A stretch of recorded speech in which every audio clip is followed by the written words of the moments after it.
Welcome back to the Ancestral Findings Podcast. Elizabeth Betty Bloomer Ford was our 38th First Lady, the wife of President Gerald Ford. As First Lady, she was an outspoken advocate for feminist causes and women's rights, as well as for breast cancer awareness, after suffering from it herself and surviving. She is also well known for the creation of the Betty Ford Center for Substance Abuse Treatment. Here is her story.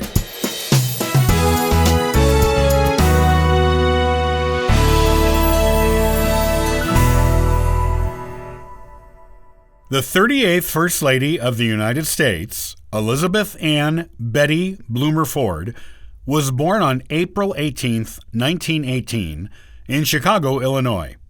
She was the third child and only daughter of her parents, William Stevenson Bloomer and Hortense Nair.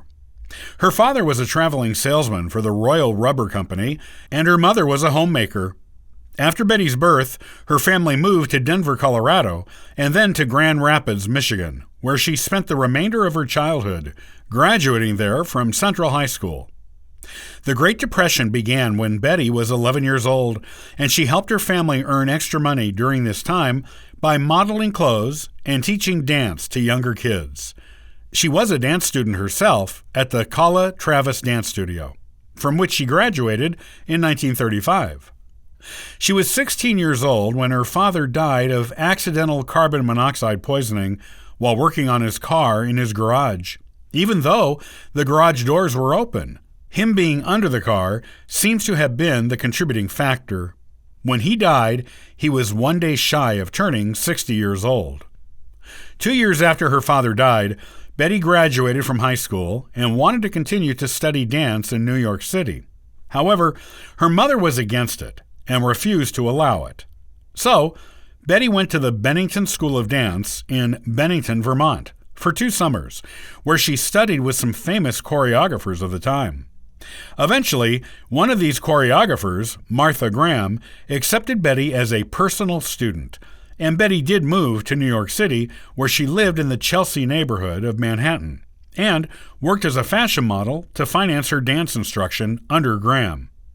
Eventually, Betty performed with Graham's dance company at Carnegie Hall. During this time, Betty's mother still disapproved of Betty's career choice and demanded she move home, but Betty refused.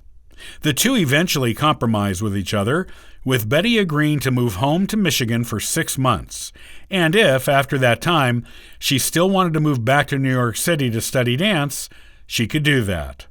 As it happened, Betty became involved in community life in Grand Rapids, Michigan, and did not return to New York City.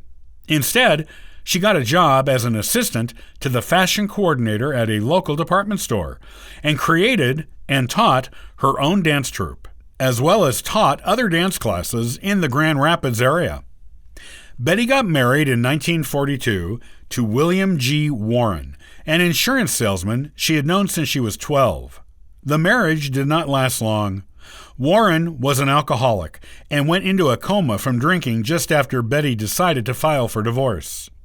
She nursed him until he recovered and divorced him in 1947 on the grounds of excessive, repeated cruelty.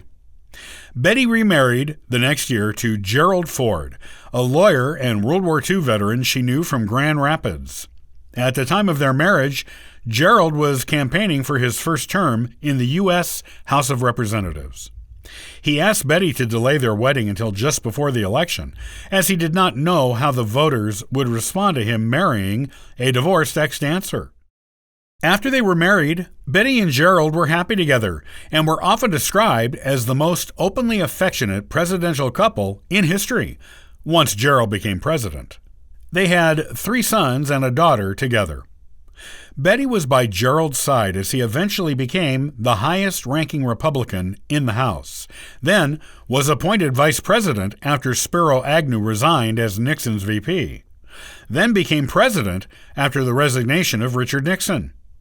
During her tenure as First Lady, Betty was an outspoken advocate for feminist causes, such as women's rights, abortion rights, she was openly pro-choice, and the passage of the Equal Rights Amendment, ERA. Time magazine named her as Woman of the Year in 1975 because of her advocacy for the rights of women and support of feminist issues. Betty also became an advocate for breast cancer awareness after she underwent a mastectomy for the condition during her first year as First Lady. She fully recovered and was forever cancer-free after that, but decided to be open with the public about the whole thing because of the secrecy of the previous Nixon administration. Her openness about her experience with the disease and her treatment for it raised the number of women doing self-screenings, which led to an increase in the number of cases that were diagnosed. Betty always hoped her openness about it helped save at least one life, and hopefully many more of them. Betty is the only First Lady to have given the concession speech for her husband after he lost his bid for election in his own right, because Gerald had lost his voice while campaigning. 2 years after leaving the White House, Betty's family held an intervention for her because she had become addicted to alcohol and opioid pain medications, which she originally received a prescription for in the 1960s after a pinched nerve. She went into treatment for substance abuse and recovered. In 1982, after recovering, she established the Betty Ford Center in Rancho Mirage, California, where people could go to get treatment for substance dependency. The center also treated the children of alcoholics. She served as the chair of the board of directors of the center from its founding until 2005, when she turned it over to her daughter. Betty died of old age on July 8th, 2011, just a few months after turning 93. Gerald had also died at age 93 several years before her. She was at the Eisenhower Medical Center in Rancho Mirage, California, when she died. Her funeral was held in Palm Desert, California, with more than 800 people attending, a former president, 3 former First Ladies, and a current First Lady.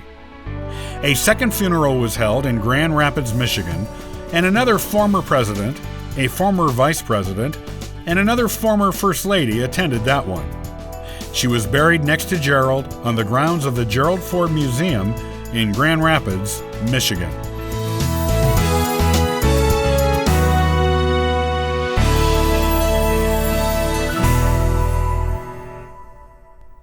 Did you know that AncestralFindings.com has been answering free genealogy lookups online for the past 27 years? Come on over and download a free genealogy ebook, request a free genealogy lookup, and sign up for the free historical postcard giveaway. Hey, thanks for listening and subscribing to the Ancestral Findings podcast. It is greatly appreciated. I hope you have a wonderful day and happy searching.